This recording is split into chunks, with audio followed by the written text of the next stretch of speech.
这是一支举世无双的骑兵，在亲眼见到以前，你无论如何都想象不出他们的魅力与光彩壮丽。他们就是波兰翼骑兵，曾经多次以少胜多地打败了同时代几乎所有军团。无论俄国射击军、土耳其禁卫军、乌克兰哥萨克骑兵，还是日耳曼雇佣兵、瑞典人的长枪步兵方阵，都曾败在波兰翼骑兵的手下，可谓是当世无敌的存在。那身着华丽的翼骑兵为何如此强大？难道真的是颜值就是正义吗？要想知道他们为何如此强大，我们就要从他的出身和武器装备入手。波兰翼骑兵的前身并非重骑兵，而是1500年前后波兰引进自匈牙利与塞尔维亚的雇佣骑兵标骑兵。他们是手持长矛、马刀与盾牌，颇有东方元素的冲击型轻骑兵。他们协同波兰重骑兵一同作战。同时更令人瞩目的是波兰的传统板甲重骑兵，但在16世纪70年代，波兰国王斯蒂芬·巴托开展了深入的军事改革，原先标骑兵的盾牌被放弃，取而代之的是重型的半身板甲。在之后，他们继续全面重装化，转变为一支冲锋非常强力的冲击型重骑兵，自此便有了翼骑兵。从1576年至1770年以前，波兰翼骑兵巨大的气毛、身披带有斑点的猫科动物的兽皮、夸张的背部羽饰，都被看作是波兰精英骑兵的象征。翼骑兵的装备是在斯特凡·巴托雷在位期间确定的。根据他拟定的一份清单，翼骑兵的主要装备包括铠甲、头盔、臂铠、长矛、刀剑、火枪以及翼饰等饰品。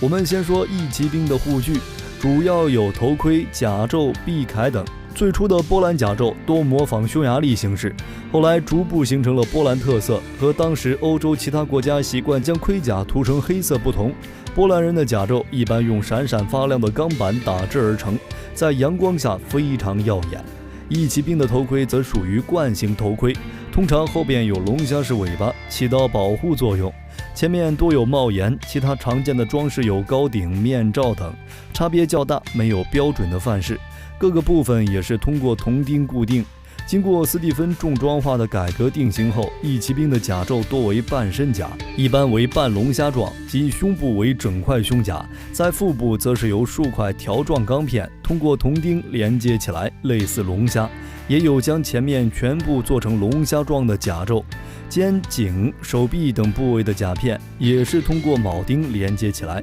这样的铠甲既有较好的防护作用，同时也能保证活动方便。不过碍于当时的工艺水平，甲片之间的结合还较为粗糙。有意思的是，到17世纪中期之后，就连最重装的德意志手枪重骑兵也开始仅装备一件板甲胸甲时，波兰翼骑兵仍是继续坚持使用他们的龙虾式板甲。结果他们在整个西欧重型骑兵装甲轻装化的时代，反倒成了最重装的重装骑兵。此外，美观一直是波兰翼骑兵所重视的，他们不会像德意志那样将重型板甲漆成深黑色，而是尽量闪闪发亮，非常的耀眼。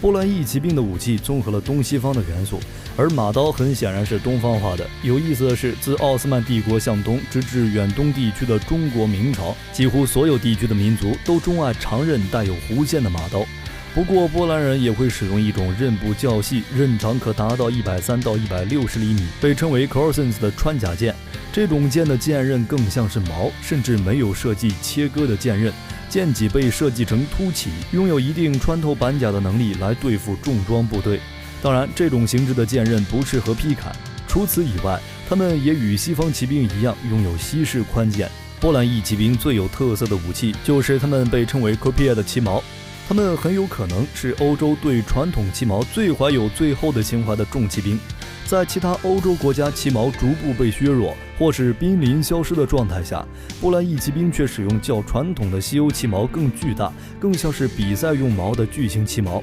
这种巨型骑矛与骑士比武用矛一样是中空的，有具备特色的球形护手，且作为一次性使用的武器，会在冲击后碎裂。大部分骑矛的长度是 4.8 到 5.6 米，并且多数骑矛上都会使用彩色的毛旗。作为欧洲最后的冲击骑兵的象征，骑矛几乎伴随着翼骑兵的整个历史。到了18世纪早期，翼骑兵们的侍从骑兵们几乎已经完全抛弃了长矛，使用短管卡宾枪或是大口径卡宾枪，但波兰翼骑兵的主要武器依然是旗矛。虽然波兰翼骑兵带有浓重的传统情怀，甚至一部分翼骑兵还装备着弓箭作为装饰，但作为一种16到17世纪的欧洲骑兵，即便是冲击骑兵，也是不能拒绝火器的。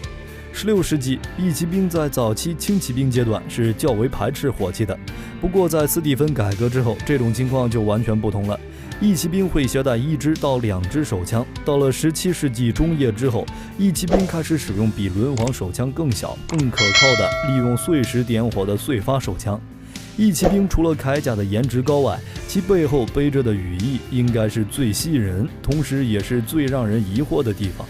这样做的原因，据推测是因为这种装扮在大洪水时期的庶民战争中，那些泥腿子一望见就会被吓得屁滚尿流。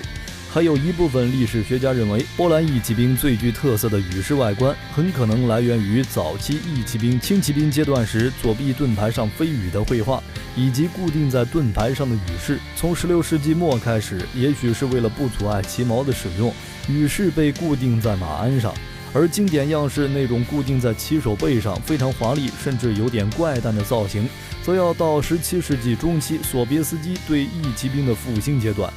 这些羽饰在实战中确实是有装备过，但很可能没有这么夸张，而且根据当时的一些资料，不是所有翼骑兵连队都使用这样的装饰。